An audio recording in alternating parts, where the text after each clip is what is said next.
What if the biggest change you ever experience in your life doesn't come from a massive breakthrough, a sudden opportunity, or a dramatic moment of inspiration, but from something so small that most people ignore it completely? 1 hour, just 60 minutes a day. It sounds almost too simple to matter, right? But that's exactly why it works. Because the things that quietly transform a life rarely look powerful at the beginning. Most people don't fail because they lack potential. They fail because their time gets scattered. A few minutes here, a few distractions, they're a little scrolling, a little delay, a little procrastination that never feels dangerous in the moment. And slowly days turn into weeks, weeks turn into months, and months turn into years where life feels like it moved forward, but you didn't. Not really. The truth is time doesn't disappear. It gets spent, and always goes somewhere. The only question is whether you decide where it goes or let everything else decide for you. Now imagine a different approach. Imagine you take just 1 hour every day and you treat it like something sacred, not in a rigid or stressful way, but in a calm, grounded, intentional way. 1 hour where you stop reacting to the world and start building your own. 1 hour where you're not just existing, but shaping something, even if it feels small at first. At the beginning, it won't feel powerful. It might even feel useless. That's the trick. Real change rarely announces itself. When you read for 1 hour, it feels like just reading. When you practice a skill for 1 hour, it feels like just practice. When you write for 1 hour, it feels like just words on a page. But life doesn't measure in moments. It measures in accumulation. Think about anything meaningful you admire in others. Discipline, confidence, success, clarity, emotional strength. None of these came from one big moment. They were built through ordinary hours repeated again and again when no one was watching, when there was no applause, when quitting would have been easier. There's a quiet philosophy behind this that ancient thinkers understood deeply. The Stoics believe that life becomes strong when your attention becomes strong. Not when you control everything outside, but when you learn to control what belongs to you.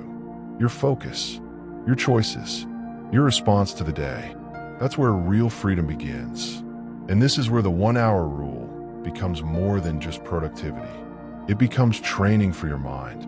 Because sitting down for that hour is not always easy. Some days your mind will resist it. Some days you will feel tired, distracted, or emotionally drained. And on those days, the hour becomes less about performance and more about identity. You are no longer asking, "Do I feel like doing this?"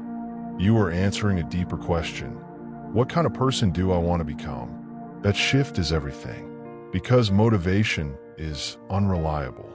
It comes and goes like weather. But discipline, real discipline, is not about intensity. It's about return. It's about showing up again, even when yesterday didn't go perfectly. Even when today feels heavy.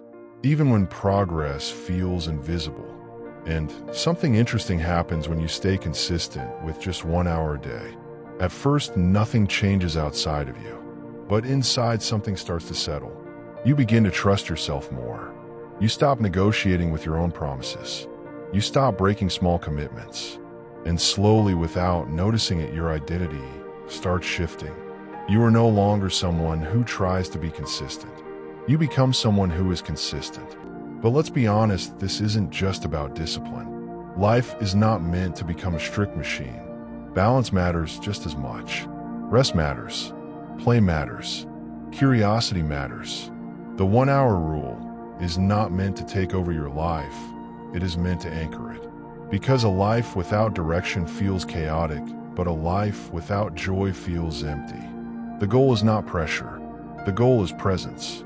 That 1 hour can be serious learning, or creative exploration, or physical training, or even something playful that reconnects you with curiosity.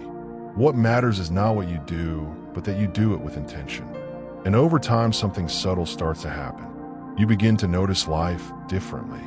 You start seeing opportunities where you used to see boredom. You begin to understand things faster because your mind is more trained to focus.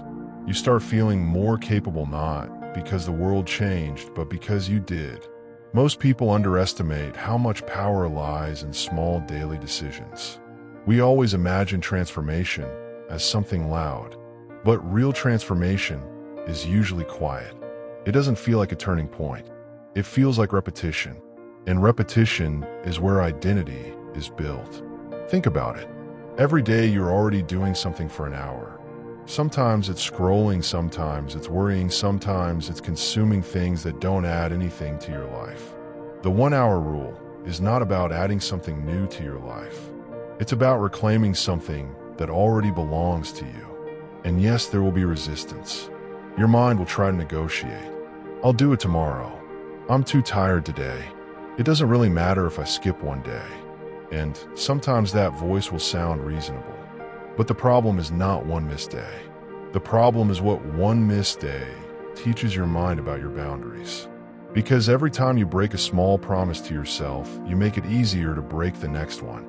But every time you keep a promise, even a small one, you strengthen something invisible but powerful inside you. Self-respect. And self-respect is the foundation of everything else. Now imagine what happens after a month of 1 hour a day. Then 6 months, then a year.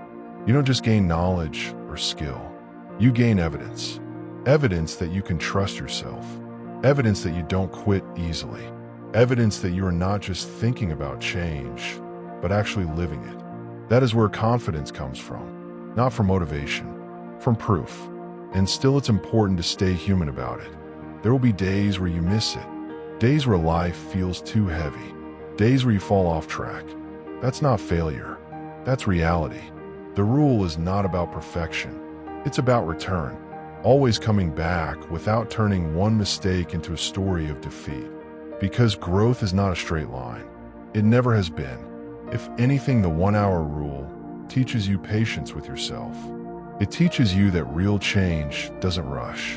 It builds. Quietly. Consistently. Sometimes so quietly that you only realize it worked when you look back and notice you are no longer the same person who started. And maybe that is the deeper lesson here. You are always becoming something. The only question is whether you are becoming it intentionally or accidentally. So if you strip everything away, the idea is simple. 1 hour a day where you choose your direction instead of drifting. 1 hour where you invest in your future self instead of escaping your present one. 1 hour that slowly starts shaping how you think, how you act, and how you see yourself. Not because it is dramatic, but because it is consistent. And consistency over time becomes transformation. So here's something worth sitting with. If your life continued exactly the way it is right now, with the same habits, the same distractions, the same patterns, where would you be in 5 years?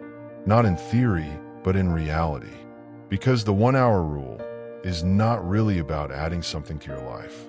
It is about refusing to waste it. And once you truly understand that even 1 hour doesn't feel small anymore, it feels like a turning point that repeats every day. So start simple. No pressure to be perfect. No need for a grand plan. Just 1 hour. Today. And then again tomorrow. And slowly, without noise, without announcement, your life begins to shift in a direction you can actually feel proud of. Because in the end, it was never about having more time. It was about finally using the time you already had.